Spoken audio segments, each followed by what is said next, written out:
ಕೈಕಮಲದಳ ನಾಯಕರ ನಡುವೆ ಈಗ ಎಸ್ಐಆರ್ ಫೈಟ್ ಜಾಸ್ತಿ ಆಗ್ತಾ ಇದೆ. ದೋಸ್ತಿ ನಾಯಕರ ವಿರುದ್ಧ ಬಿಕೆ ಹರಿಪ್ರಸಾದ್ ಗರಂ ಆಗಿದ್ದಾರೆ. ರಾಜ್ಯದಲ್ಲಿ ಎಸ್ಐಆರ್ ಪ್ರಕ್ರಿಯೆಯ ಜಟಾಪಟಿ ಹೆಚ್ಚಾಗ್ತಾನೇ ಇದೆ. ಸದ್ಯ ದೋಸ್ತಿ ಪಡೆಯ ನಾಯಕರ ವಿರುದ್ಧ ಬಿಕೆ ಹರಿಪ್ರಸಾದ್ ಅವರು ಗರಂ ಆಗಿದ್ದಾರೆ. ಎಸ್ಐಆರ್ನಲ್ಲಿ ಲೋಪ ಇದೆ ಎನ್ನುವಂತ ಆರೋಪಗಳನ್ನು ಇವರು ಮಾಡ್ತಿದ್ದಾರೆ. ಎಚ್ಡಿಕೆಗೆ ಯಾಕೆ ಬುದ್ಧಿ ಬಂತು, ಈ ರೀತಿಯಾದಂಥ ಬುದ್ಧಿ ಬಂತು ನನಗೆ ಗೊತ್ತಿಲ್ಲ. ಜೋಶಿ ಬಗ್ಗೆ ಎಚ್ಡಿಕೆ ಏನು ಹೇಳಿದ್ದಾರೆ ಗೊತ್ತಿದೆ. ಎಚ್ಡಿಕೆಯನ್ನ ಜೋಶಿ ಹರಕೆಯ ಕುರಿ ಮಾಡ್ತಿದ್ದಾರೆ ಅನ್ನೋ ಪದಗಳನ್ನ ಬಳಕೆ ಮಾಡಿದ್ದಾರೆ. ಅವರನ್ನ ದಾಳವನ್ನಾಗಿ ಬಳಕೆ ಮಾಡಲಾಗ್ತಿದೆಯಂತೆ. ಇದು ಬಿಕೆ ಹರಿಪ್ರಸಾದ್ ಅವರ ಮಾತು. ಎಸ್ಐಆರ್ ಪ್ರಕ್ರಿಯೆಗೆ ಸಂಬಂಧಪಟ್ಟಂತೆ ಈಗಾಗಲೇ NDA ಎಲ್ಲಾ ನಾಯಕರು ಹೋಗ್ಬಿಟ್ಟು ಚುನಾವಣಾ ಆಯೋಗ ಕಂಪ್ಲೇಂಟ್ ಕೊಟ್ಟರು. ಒಂದಿಷ್ಟು ಸಾಲು ಆರೋಪಗಳನ್ನ ಮಾಡಿದ್ದಾರೆ. ಇವೆಲ್ಲ ಒಂದು ಕಡೆಯಾದ್ರೆ ಬಿಕೆ ಹರಿಪ್ರಸಾದ್ ಅವರು ಇವತ್ತು ಮಾತನಾಡ್ತಾ ಹೋದ್ರು. ಎಚ್ಡಿಕೆ ಯಾಕೆಗೆ ಅವ್ರಿಗೆ ಈ ರೀತಿಯಾದಂಥ ಬುದ್ಧಿ ಬಂತು ಗೊತ್ತಿಲ್ಲ. ಜೋಶಿ ಬಗ್ಗೆ ಎಚ್ಡಿಕೆ ಏನು ಹೇಳಿದ್ದಾರೆ ಎಲ್ಲ ಗೊತ್ತು. ಒಂದು ರೀತಿ ಪ್ರಹ್ಲಾದ್ ಜೋಶಿ ಅವರು ಕೇಂದ್ರ ಸಚಿವರು, ಇಬ್ಬರು ಕೂಡ ಕೇಂದ್ರ ಸಚಿವರು. ಕುಮಾರಸ್ವಾಮಿಯವರು ಜೋಶಿಯನ್ನ ಹರಕೆಯ ಕುರಿ ಮಾಡ್ತಿದ್ದಾರೆ. ಒಂದು ರೀತಿ ದಾಳವನ್ನಾಗಿ ಬಳಕೆ ಮಾಡಿಕೊಳ್ಳುವಂಥ ಕೆಲಸಗಳಾಗ್ತಿದೆ. ರಾಜಕೀಯ ಮಾಡ್ತಿದ್ದಾರೆ ಈ ಇಬ್ಬರು ಮೈತ್ರಿ ಪಡೆಯ ನಾಯಕರು ಅನ್ನುವಂಥ ಮಾತುಗಳನ್ನ ಹೇಳ್ತಾ ಹೋದ್ರು. ಬಹಳಷ್ಟು ತಾರಕಕ್ಕೇರ್ತಿದೆ ಒಂದು ರೀತಿ ಈ ಮಾತಿರು ಅಥವಾ ಅವರ ಪದ ಬಳಕೆಯ ವಿಚಾರಗಳೆಲ್ಲವೂ ಕೂಡ. ಎಸ್ಐಆರ್ ಆಗ್ತಿದೆ, ಒಂದು ಕಡೆ ಸಾರ್ವಜನಿಕವಾಗಿ ಸಾಮೂಹಿಕವಾಗಿ ಎಸ್ಐಆರ್ ಪ್ರಕ್ರಿಯೆ ಮಾಡೋ ಕೆಲಸ ಆಗ್ತಿದೆ. ಆ ನಿಟ್ಟಿನಲ್ಲಿ ಬಿಕೆ ಹರಿಪ್ರಸಾದ್ ಅವರು ಇವತ್ತು ವಾಗ್ಬಾಣವನ್ನ ಬಿಟ್ಟಿದ್ದಾರೆ. ಕುಮಾರಸ್ವಾಮಿ ಅವ್ರಿಗೆ ಯಾಕೆ ಈ ಪರಿಸ್ಥಿತಿ ಬಂತು ಅಂತ ಹೇಳಿ ನನಗಿನ್ನೂ ಅರ್ಥ ಆಗ್ತಾ ಇಲ್ಲ. ಒಬ್ಬ ರಾಜ್ಯದ ಮಾಜಿ ಮುಖ್ಯಮಂತ್ರಿಗಳು, 2 ಬಾರಿ ಮುಖ್ಯಮಂತ್ರಿಗಳಾಗಿರ್ತಕ್ಕಂಥವ್ರು, ಕುಮಾರಸ್ವಾಮಿ ಅವರು ಪ್ರಹ್ಲಾದ್ ಜೋಶಿ ಅವ್ರ ಬಗ್ಗೆ ಏನ್ ಹೇಳಿದ್ರು ಅಂತ ಹೇಳಿ ನಾನು ತಿರ್ಗಾ ಇಲ್ಲಿ ಹೇಳಕ್ ಹೋಗೋದಿಲ್ಲ.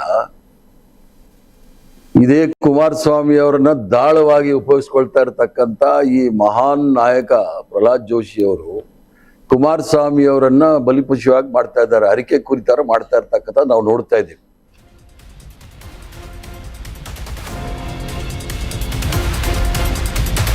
ಇನ್ನು ಎಸ್ಐಆರ್ ಪ್ರಕ್ರಿಯೆಗೆ ಸಂಬಂಧಪಟ್ಟಂತಂದ್ರೆ ಇಲ್ಲಿ ಲೋಪ ಇದ್ರೆ ಆಯೋಗ ಅದನ್ನ ನೋಡ್ಕೊಳ್ಳುತ್ತೆ. ಸತ್ತವರ ಹೆಸರಿನಲ್ಲಿ ಮತದಾನವನ್ನ ಮಾಡಿದೆ ಬಿಜೆಪಿ ಅನ್ನೋ ಆರೋಪ ಮಾಡಿದ್ದಾರೆ. ಎಚ್ಡಿಕೆಗೆ ಈ ಹಿಂದೆ 1 ಲಕ್ಷ ಲೀಡ್ನಲ್ಲಿ ಗೆದ್ದಿದ್ದಾರೆ. ಅವಾಗ ಬಾಂಗ್ಲಾದೇಶದವರು ಇಲ್ಲಿ ಇರಲಿಲ್ವಾ ಅಂತ ಪ್ರಶ್ನೆ ಕೂಡ ಮಾಡಿದ್ದಾರೆ. ನೋಡಿ, ಎಸ್ಐಆರ್ ಪ್ರಕ್ರಿಯೆ ಬಗ್ಗೆ ಏನು ದೋಸ್ತಿ ನಾಯಕರು ಆರೋಪ ಮಾಡ್ತಿದ್ದಾರಲ್ಲ, ಅದು ಏನೇ ಇದ್ರೂ ಕೂಡ ಆಯೋಗ ನೋಡಿಕೊಳ್ಳುತ್ತೆ. ಸತ್ತವರ ಹೆಸರಿನಲ್ಲಿ ಮತದಾನ ಮಾಡ್ಕೊಂಡಿರೋದು ಬಿಜೆಪಿ. ಈ ಹಿಂದೆ 1 ಲಕ್ಷ ಲೀಡ್ನಲ್ಲಿ ನೀವು ಗೆದ್ರಲ್ಲ ಕುಮಾರಸ್ವಾಮಿ ಅವರೇ, ಆಗ ಬಾಂಗ್ಲಾದವರು ಇರಲಿಲ್ವಾ? ಈ CAA RCC ಮಾಡಿದ್ರೂ ಕೂಡ ಬಾಂಗ್ಲಾದವರು ಸಿಕ್ಕಿಲ್ಲ. ಬಂಗಾಳದಲ್ಲಿ 27 ಲಕ್ಷ ಮತದಾನದ ಹಕ್ಕನ್ನ ಕಸಿಯಲಾಗಿದೆ. ಪಶ್ಚಿಮ ಬಂಗಾಳದಲ್ಲಿ ಸಂವಿಧಾನವನ್ನ ಬುಡಮೇಲು ಮಾಡುವಂತ ಪ್ರಯತ್ನ ಇದು ಅಂತ ಇವತ್ತು ಬಿಜೆಪಿ ನಾಯಕರು ಅಥವಾ NDA ನಾಯಕರ ವಿರುದ್ಧ ಹರಿಪ್ರಸಾದ್ ಅವರು ಕಿಡಿಯಾಗಿದ್ರು.